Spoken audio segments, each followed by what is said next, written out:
리서치 오늘 인사이트K 배종찬 연구소장과 함께합니다. 소장님 안녕하세요.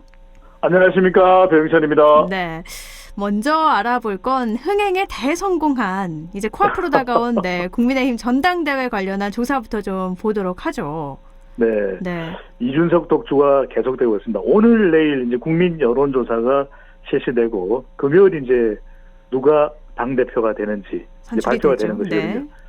야, 이 독주가 열풍이 어디까지 갈지 저도 궁금합니다. 한길리서치가 쿠키뉴스에 의뢰를 받아서 5일부터 7일까지 실시한 조사인데요. 자세한 사항은 조사기관의 홈페이지에서 또 중앙선거여론조사 심의위원회 홈페이지에서 확인 가능합니다. 국민의힘 차기 당대표로 누가 적합한지 물어봤는데요. 이준석 48.2%, 50%에 육박합니다. 나경원 16.9%, 그건 절반도 안 되는 거예요. 네. 그러니까 주호영, 홍문표, 조경태 후보 네 사람을 다 합해도 이준석 후보의 지지율에도 미치지를 못합니다. 그러니까 지금 경선룰이 국민의힘 지지층과 무당층만을 대상으로 하는 것이거든요. 네. 그래서 이번 조사에서도 국민의힘 지지층과 무당층을 따로 빼서 합해봤더니 이준석 50.9%입니다. 그래서 이제 과반수가 넘네요. 네. 그렇죠. 궁금한 건 우리 또 안동 청취자분들께서 이게 궁금해요. 그래서 이걸 경선 여론조사에 이번 경선 룰에 대비해 보면 어떻다는 거야. 그러니까 이대로 가면은 이준석을 이기긴 힘듭니다. 그러니까 이번 조사 결과대로 전당대회 결과가 나온다고 한다면 적어도 나경원 후보가 당원 투표에서 이준석 후보를 16.2%포인트 이상 앞서야 승리가 가능하기 때문에 네. 상당히 파란이 일어나지 않으면 우리가 예상하지 못했던, 지금 예상하지 못하는 네. 그런 파란이 일어나야만 뒤집어질 수가 있다는 거죠. 그러니까 뭔가 엄청난 반전이 일어나지 않는 한 이준석 후보가 된다는 거잖아요. 그러니까요. 이게 정말 이 포털 사이트에 이준까지만 쳐도요, 이준석이 나와요. 원래 그러지 않았나요? 근데 이걸 이준석 본인은 알고 있었을까? 최근에 방송국 대기실에서 잠깐 볼 일이 있었는데 네. 본인도 몰랐다 그래요. 이렇게까지 될 줄은. 네. 그러니까 엄청난 돌풍, 해오리 바람이라고 봐야 되겠죠. 중진 후보의 반전은 어떻게 생각하세요?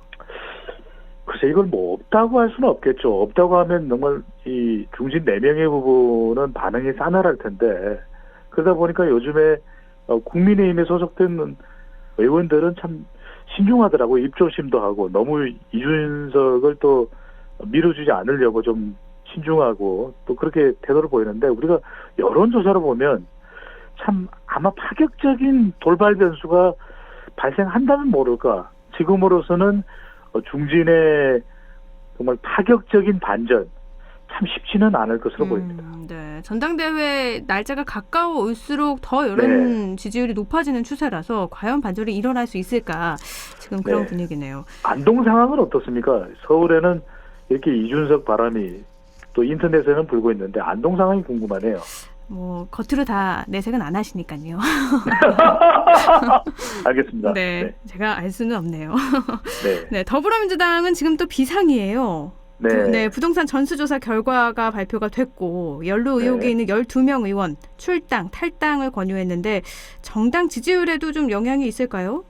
이게 초강수거든요. 네. 그러니까 이 12명의 부동산 거래, 불법 거래 의혹이 있는 의원들에 대한 초강수 조치의 결과가 반영된 건 아닙니다. 그런데 그럴 수밖에 없었다라는 생각이 들긴 하는데 먼저 이제 정당 지지율부터 소개를 해드리겠습니다. 리얼미터가 YTN의 의뢰를 받아서 지난 31일부터 4일까지 실시한 조사이고요. 자세한 사항은 중앙선거여론조사 심의위원회 홈페이지에서 확인 가능합니다.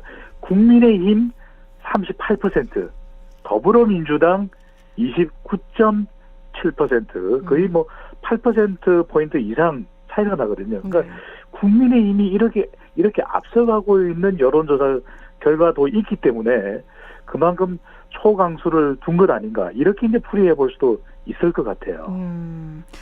참 몇몇 의원들은 의혹에 네. 대해서 반발을 하고 있고요. 소명 기회도 네. 주지 않는 거에 대해서 불만을 갖고 있는데 음, 송영길 당대표는 이렇게 전격적으로 소명 듣기 이전에 이미 출당, 탈당 권유하겠다 발표를 한 거잖아요. 그러니까요. 네. 이게 네 글자로 이야기를 하면은 선당 후사인 것 같아요. 지금 당이 워낙 어렵기 때문에 네. 자칫 미적거렸다가 더불어민주당 뭐야 부동산 엄중 조치한다더니 아니네 이렇게 판단될 수가 있는 것이거든요. 네.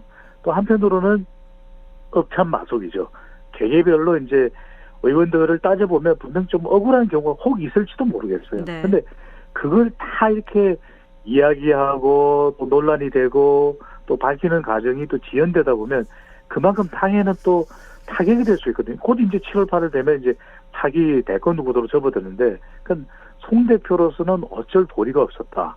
그만큼 지금 당이 급했다. 당이 먼저다. 그러니까 의원 개개인의 또 소명보다는 당 상황을 먼저 생각을 해볼 수밖에 없는 송영길 대표의 파격적인 조치로 이해가 됩니다. 또 조사 결과가 나와서 그게 네. 또 억울하게 나온다면 다시 또 복당해라 이런 입장인 것 같아요.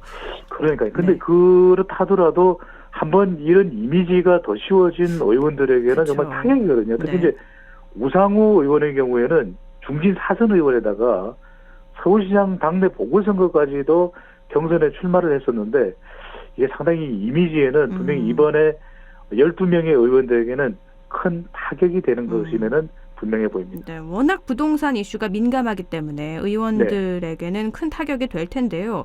또 반등하고 있는 문재인 대통령 지지율에도 악영향일 것 같은데요. 그러니까요. 이게 단기적으로는 부담이 될 것 같아요. 아이 부동산 알고 봤더니 또 문제가 있어서 다른 사람은 없는 거야?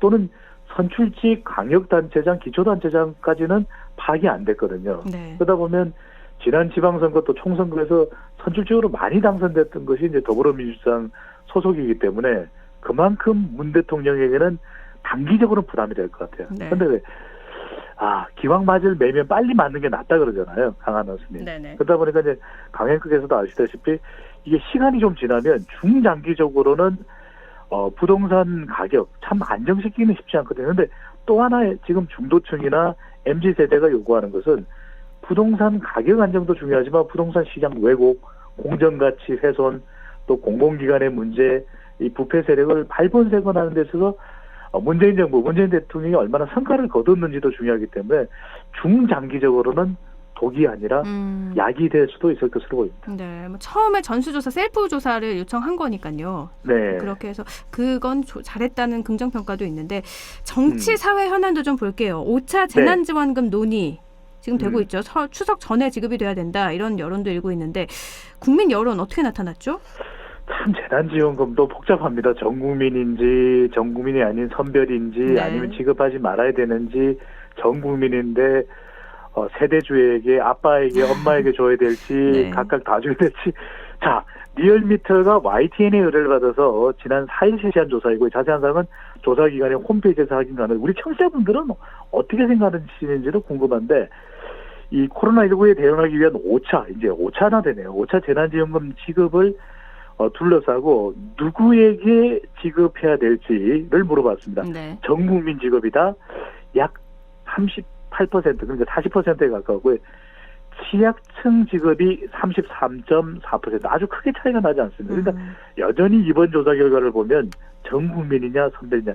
근데 이게 좀 보기를 좀 고쳤으면 좋았을 뻔했어요. 그러니까 취약층 그러면은 사람들이 또 이 마음이 또 취약층 쪽으로 가거든요. 네. 근데 선별 지급 그랬더라면 좀 달랐을 수 있을 텐데 그다음에 이제 지급 반대가 25.3%. 그러니까 결과를 요약해드리면 전 국민과 취약층 선별 지급이 크게 차이 나지는 않는다. 그러니까 이게 우리 국민들 의견도 다 다른 것 같아요. 근데 글쎄 이제 이걸 우리 청취자분들은 어떻게 받아들일지 어려운 상황에 있는 분들에게 지급이 되면 좋은데 네. 그래도 전 국민을 이번만큼은 지급해야 된다는 여론도 상당히 높은 걸로 보입니다. 참 4차 재난지원금 때도 전 국민 지원인지 선별 지원인지로 정치권에서도 그러니까요. 참 많이 많았는데 국민 네. 여론도 이렇게 갈리네요. 또 일본 얘기로 좀 넘어오면 독도를 네. 자국 영토로 표기해서 독도 올림픽에 참가하지 말아야 한다 이런 주장이 나오고 있는데요. 반응 어떤가요? 우리 강행크께서도 정말 화가 나셨을 텐데 우리 또 안동은 대한민국 정신문화의 수도잖아요. 그렇죠.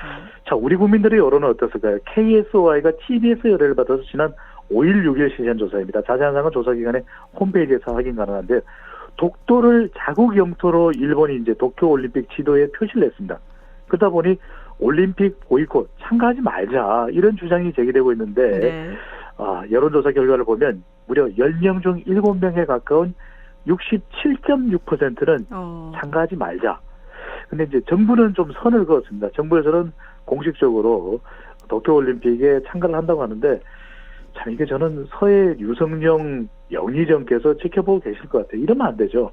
우리가 아무런 이야기도 잘 하지 못하고 있는 IOC에 우리와는 사례가 다른 것이거든요. 우리 지난 2018년 평창 동계올림픽 때는 이게 올림픽 정신에 분란을 일으킬 수 있다고 그래서 우리는 수용을 해줬습니다. 네. 이 독도 표기에 대해서. 근데 이 정도라면 노 저펜이 아니라 노 IOC 해야 되는 건 아닌가. 미국도 일본 여행 금지 4단계에서 3단계 정치적 배려도 했잖아요. 일본이 이러면 안 될 것 같아요. 이러면 안 되죠. 근데 10명 중 7명의 여론 반응은 도쿄올림픽 참가하지 말아야 된다고 나왔는데 그러니까요. 사실 이게 불참이 쉽지 않은 거잖아요. 네, 또 선수들 땀도 있고 또 우리로서는 이게 정치적인 또 외교적인 분란까지 일어나기도 우린 평화적이잖아요. 네. 그런데 일본이 이 대한민국 국민들의 마음을 몰라주고 특히 이제 IOC는 우리하고 일본과의 온도차가 있다는 거 이래서는 안 되는 거죠. G7 정상회담이 이제 열리니까 그때 좀 네. 한일 정상들이 만나서 이런 얘기를 좀 하지 않을까 좀 바람은 그러니까요. 가지고 있는데 어떻게 될지 반드시 좀 네. 일본에서 생각을 바꿀 수 있도록 반드시 G7이 아니라 전 세계가 좀 나서주면 좋겠습니다. 네, 오늘 여기까지 듣죠. 말씀 고맙습니다. 감사합니다. 네, 리서치 오늘 인사이트 K 배종찬 연구소장이었습니다.